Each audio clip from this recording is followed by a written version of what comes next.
Yo, JD here, and as you can see, we are back on F1 22 as always. And in today's video, we're going to be discussing something that is pretty significant that happened today with the game, and that is the latest patch, which has, in my opinion, quite drastically changed the handling model on this game. So this video will be discussing that, and the footage you're seeing from here is actually on this new patch, so it does contain the new handling model. So we're going to be discussing that here today, showcasing it, and please let me know what your thoughts are on this. Do you think it's a step in the right direction, or do you think it is a step backwards?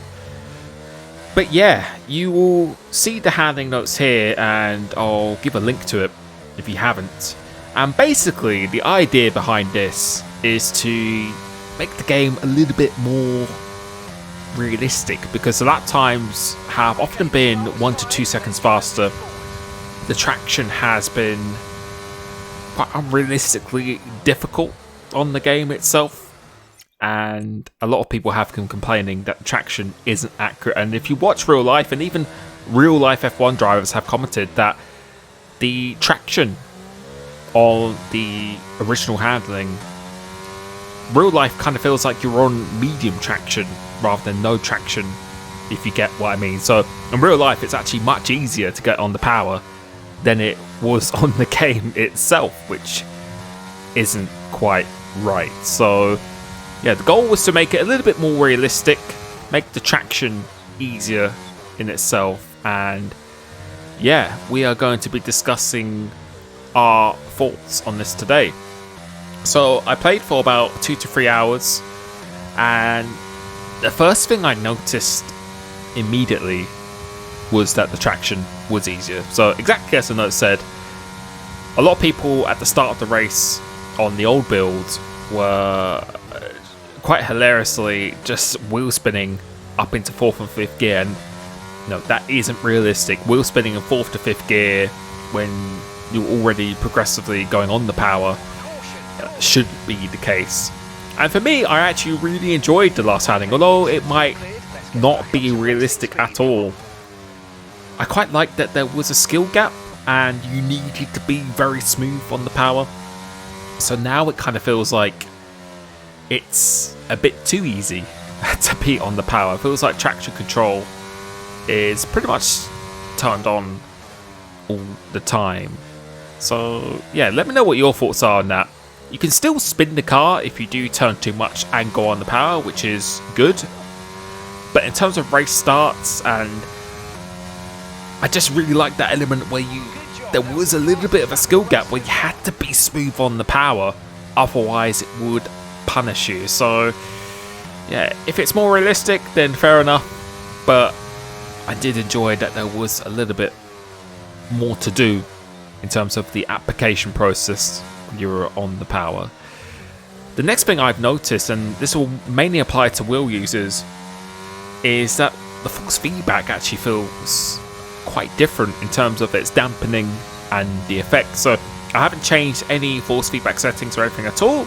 So initially the car did feel exactly the same, but very quickly I noticed that if you turn too much, then the force feedback turns very light, and most people run with the understeer enhance off, because if you turn the understeer enhance on, if you're turning too much and you're pretty much on the limit of the grip almost, then your force feedback can go from feeling quite heavy to then feel like it disconnects, and that is to enable you to realize that you're turning too much when you're on the limit of the grip or the turn-in angle.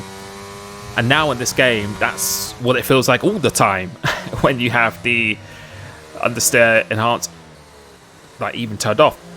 But I have spoken to someone on the inside, and they have said that that's actually the way it's supposed to be.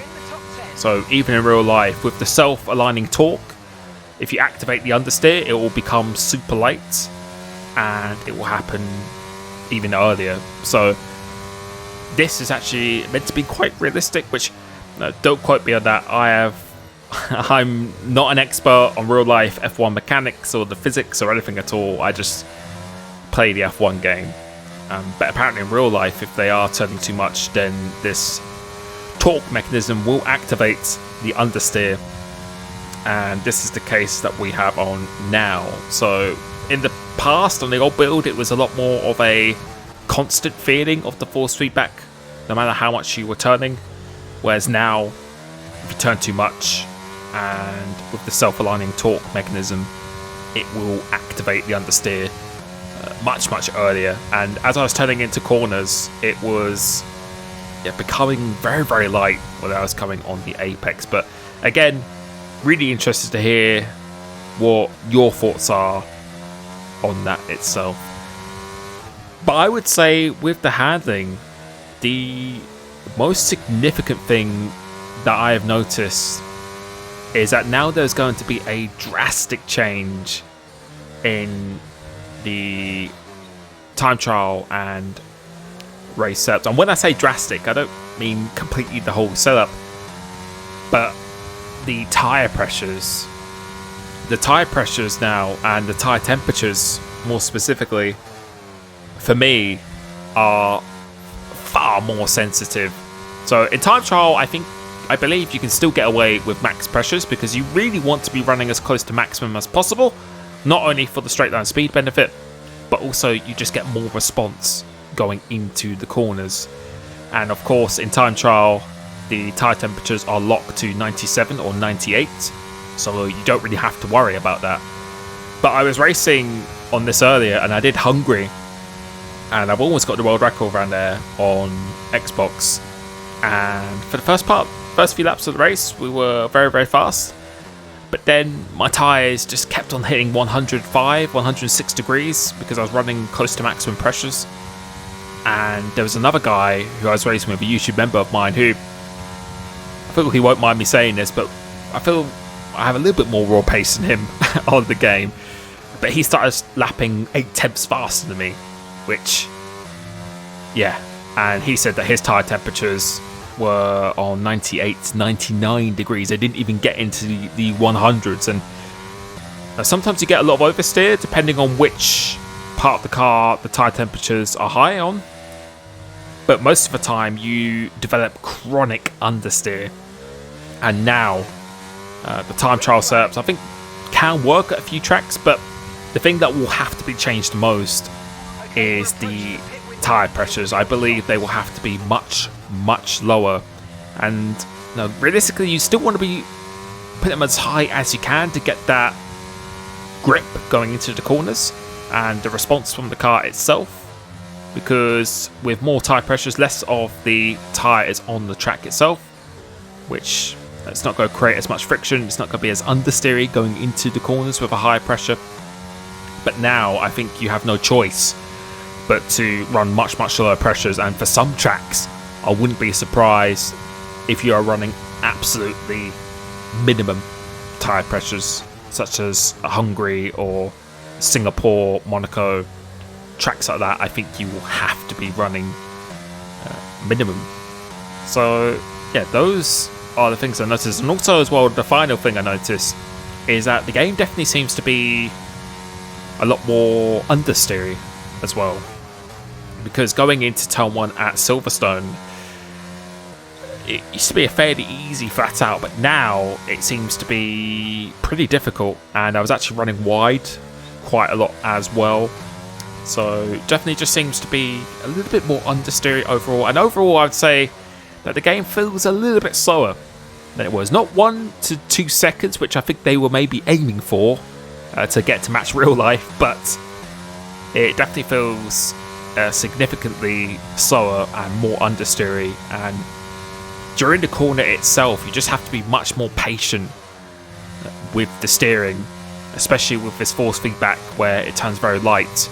It kind of gives the illusion that the car is always wanting to understeer and push on during the corner all the time itself. And to be honest, this actually really suits my driving style quite well, because now you get better traction in lower gears, which I always like to use lower gears, so it will stop benefiting people who use 4th or 5th gear in quite a low speed corner. And with more understeer, that definitely suits my driving style much more. So yeah, that was basically just a short recap on what has changed in the game, and overall I think it has really made it feel like a completely brand new game. But I have seen some people complaining, saying that they did prefer the old handling model. But again, although I might have preferred it myself, if it's going towards a bit more realistic, then I guess you can't really complain too much. But I am interested to hear what your thoughts are. Do you think it's a step in the right direction, or do you think it was a bit of a unnecessary change? But you can see from this footage here, this was taken on the new patch, and we had a bit of a bad first lap, but you can see our pace.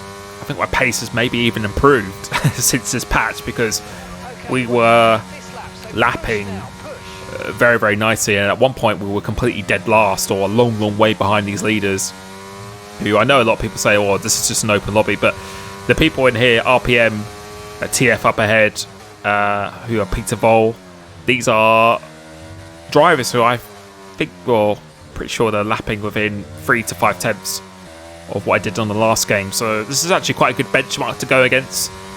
And I feel with this patch as well that you're going to have to look after your tyres much more. So it will be punishing people who are going to be sliding around during the corners, and you'll have to actually drive quite smoothly in order to maximise the grip from the car itself. So for me, it definitely, I think, will suit me even more than what the game originally did, but we will have to give it a little bit more time to confirm that for sure. But you can see our pace here. We are closing in on these leaders pretty quickly, and I think we will probably be boxing maybe at the end of this lap. So let's see, what do we do here?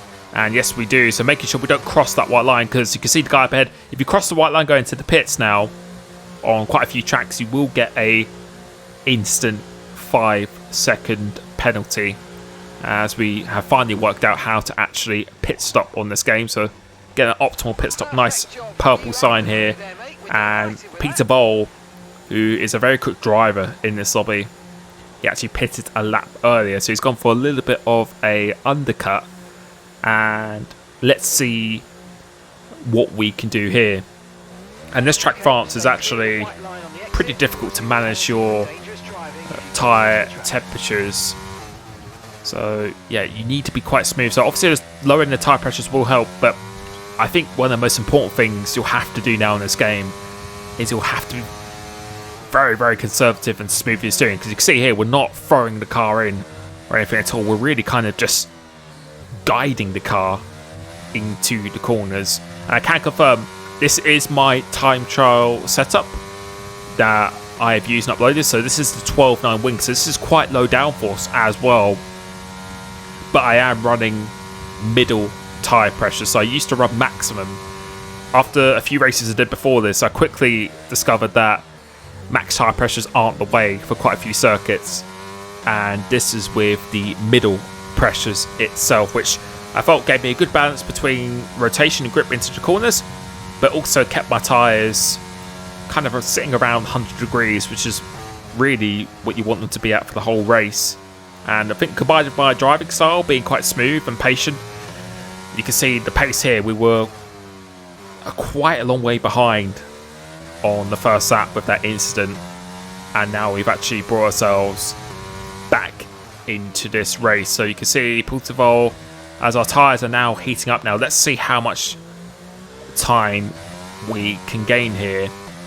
So using a bit of the ERS, and I was pretty confident that I was going to be running much lower downforce than the guys up ahead of me as well, because most people run usually like a 20 front wing here and a 17 rear wing, but I'm running 12, so I'm running about 9 clicks less on the downforce And technically, with lower downforce, my tyres should be more susceptible to overheating as well, because the car is sliding around just a little bit more. But we get a little bit of stroke of luck here, as this Ghost Car has given us DRS, which means I don't have to waste all my energy to get within the DRS zone. And you can see we're 1.7 seconds behind.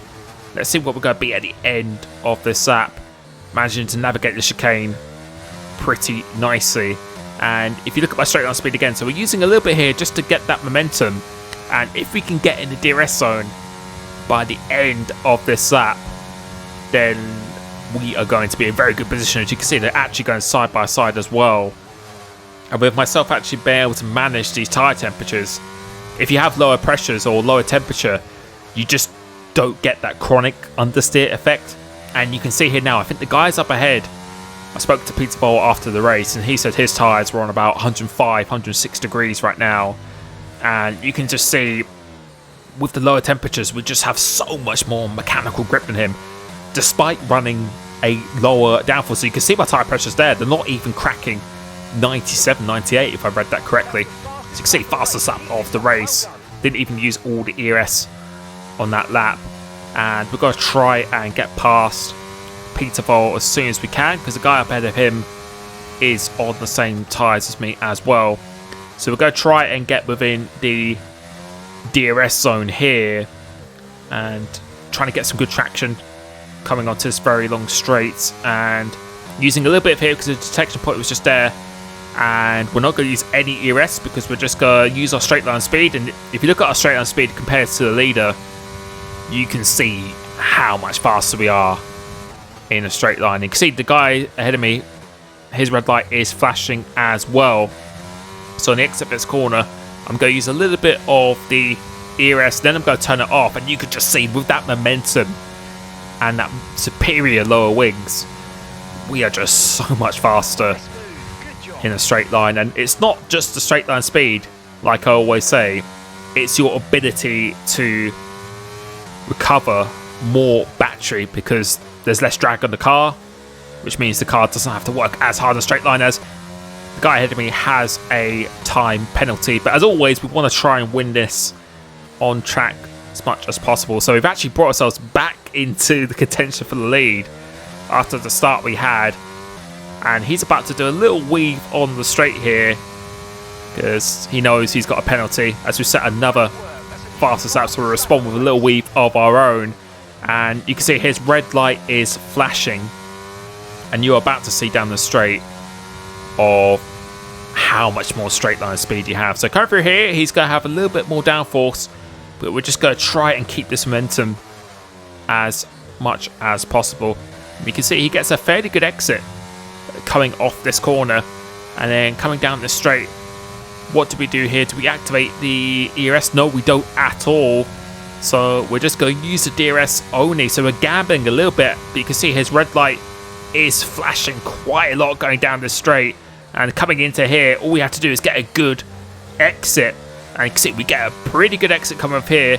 And it's not actually the last lap yet because I read that wrong. I thought it was the last lap, but you can see we're just being quite patient. And you can see the straight line speed we have is just absolutely nuts. So we're not really going to fight it too hard. We're thinking about going around the outside here, but then we just get this chronic understeer. So we have to sell just for a bit more until the next lap. And then coming through into here, see Peter Boll is struggling quite a bit on his tyre temperatures, as he was saying to me. So coming off here, I know I had a lot more ERS in him, and you can see how much ERS we've actually saved this lap by not having to use it. So we're not going to use anything going down this straight, and we would probably be in a position to actually overtake him going down into here. So we're going to wait and try and be as close as we can going down this main straight. I knew at this point I had about 30% more ERS than him, so just to try and keep the momentum as much as possible going through into these corners. So we're definitely a little bit closer than we were on the previous lap. So trying to get a good launch coming off this corner, using a little bit here just to get a bit of that momentum. But we're going to do the same thing as we did on the last lap. As you can see, his red light will be flashing at the end of the straight and go around the outside here. And what does he do? He sticks it down the inside, so we leave some room on the inside. But now we're going to get track position. And if you watch the speed difference, he's in my slipstream, but with the more battery we have, there is absolutely no contest. And you can see that Delta is just going up and up and up all the time. And unless he still has a lot of life left in his tyres, we should be able to pull away even in this section, because our tyre temperatures were much lower than his. And coming off exit here, we still have quite a lot of ERS to use if we need it. And coming through into the penultimate corner now, unless he dives bomb this, we are going to come out of this and do a very, very good recovery to win this race. And you can see in the straight line again, just pulling away. And yeah, that is my experience with this new handling model, this new patch. Please let me know what your thoughts are once again. And when it comes to my current time trial or setup videos, these are still very good for time trial. For some tracks, it will still be good even online. But I would say for most tracks, probably want to be reducing the tyre pressures on the front and rear by 3 to 4 clicks. But if you would like to see my updated setups, which I will be updating on a daily basis over the next few days as I test this even more, then if you click the link to my YouTube member Discord in the description, or click the join button, then click the link to my YouTube membership, or sorry, my YouTube Discord in the description, you will then get access to all my updated setups, which there will be a lot of updates over the next few days. As I said, you'll also get priority invites for lobbies such as this, and you will get a 20% discount on one-to-one coaching with me. So thank you so much. Please let me know your thoughts, and I'll be catching you very, very soon. Peace.